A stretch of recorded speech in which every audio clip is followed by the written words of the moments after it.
so much of business is international now that it's not unusual to run into a little culture shock at work. It's happened to me, and it's happened to Gay Hamilton, the CEO of GoInnovation, and it changed the way she looked at things. Gay, thanks so much for joining us. And where does your story start? Thanks, Craig. Actually, my story starts in a couple of different spots, but living in Canada, I have worked for American companies, so I've been in and out of the US a fair bit. So I have had some international experience, but a couple of years ago, I landed in Ireland. I was there working for an 18-month contract, and it was a big culture shock. And you were working in Ireland, so already that's different. How international was the office place? Well, the company that I was working with was multinational. So we had an office in Portland, Oregon, one in the Republic of Ireland, so the southern part, one in Northern Ireland, and one in Malta. But in addition to that, even in the office in Dublin that I spent most of my time in, we had staff from Russia, from France, Spain, US, Canada, Southern Ireland, and Northern Ireland. So it was the United Nations around the coffee pot every day. Absolutely. And when did you notice the culture shift? I think the one thing that really stands out in my mind has really caught my attention was we were coming up to November 11th, so Remembrance Day, and I was talking about doing a 2-minute silent tribute, I guess, and I was surprised by the reaction from some of the people. What was the reaction? What reaction did you get? In some cases, it was like, we have no idea what you're talking about. I've never heard of this before. In some cases, it was a little bit of that fight between Northern Ireland and Southern Ireland, the UK kind of fight. So it was very interesting. I was really surprised by it, and spent some time talking to each of the staff members to say, how does this affect you? How does this relate to your experience? Do you have a problem with me doing this in the company? Because I was concerned. I didn't want to start a world war over, a 2-minute silence. Yeah, I mean, this was about not being a world war. What reactions did you get from people?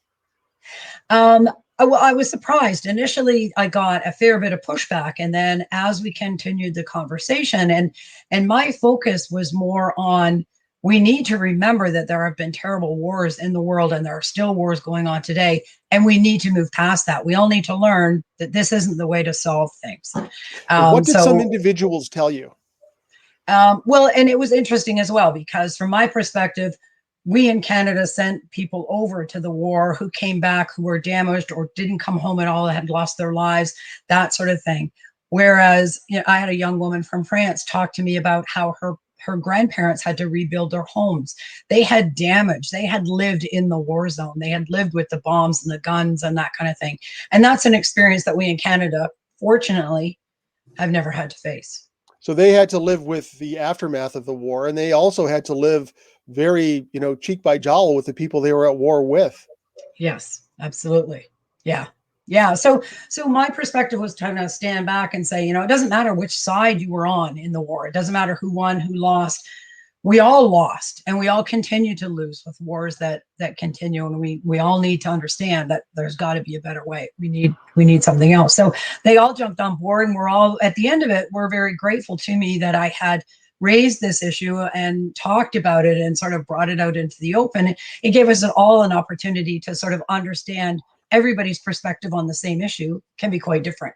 Well, let me just go back to the moment when everybody's agreed and you decide you're going to have the moment of silence. You have the moment of silence. What was that like? Well, it was kind of tense in the room. You could feel the tension. People kind of looking from one to the other to sort of get a read. Are you going to buy into this? Is this going to be okay for us? That kind of thing. There was a young man from Russia who sort of said to me, like, I don't understand why you're doing this. I don't get the point of this whole thing, but I'm willing to go along with it just because.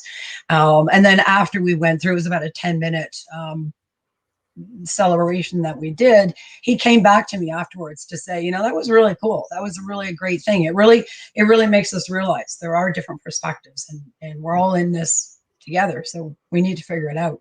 So that was, one person who was skeptical who came to you with it. What did other people tell you? Just the same kind of tone of, it's great that you make us stop and remember this, that we look around and we forget how lucky we are in the world we are today, in most countries that we deal with, that at least at that time. um, this kind of thing could happen again if we don't really watch it. So I do believe it helps sort of bond the staff together a bit more. We were more open and more willing to accept the differences between ourselves, because there's still so many commonalities. There's much more in common than Mhm. than we think. So Yeah. you got a chance to have an influence on other people through, a Canadian tradition. What did you get out of hearing their stories and their perspective on this? I think the big takeaway for me was, we need to take a step back and say, okay, so there's a transaction, there's something that's happened. There's two countries, two people that have been involved in that. You have to try and see it from the other person's perspective, not just your own. So not my naive Canadian, this is the way everybody in the world sees it kind of point of view, I think. Yeah. And that insight, that experience where people took you into their own shoes to show you where they were coming from. How did that affect you in the workplace after that? Um, well, I would say it changed the tone in the office, I think, dramatically. And for me in particular, I was much more aware of the differences, and yet realized that those differences really don't matter in the grand scheme of things. You have to sort of take a beat and look at their opportunities, their past history. Why are they reacting how they're reacting in certain situations? And then it's easier to kind of pull back and help work through the issues.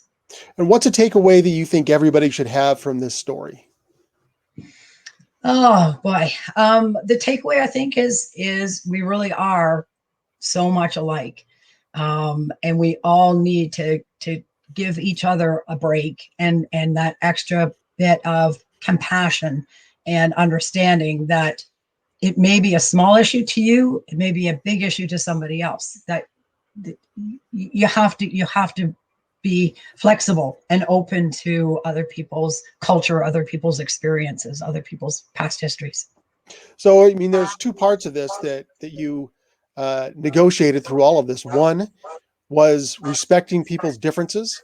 We have to let people be different. We have to respect them. We have to listen to them. We also have to search for the common ground with each other, our common humanity, because that's really where we're going to go ahead. And boy, in a divided time, it is a very powerful lesson for all of us. It is, that's for sure. Well, thank you so much for sharing this story with us. Um, you know, it's very easy in this day and age of uh, social media feeding you more of what you like to suddenly think that you're right all the time. And when you're right all the time, you never learn anything. That's So right. I really appreciate you sharing your story with us and that personal experience and how it changed you. Thank you very much, Craig. Thank you very much. Gay Hamilton is the CEO of GoInnovation, and she's not afraid of change in the world, and she's come out of it with an open heart and an open mind. Thanks very much.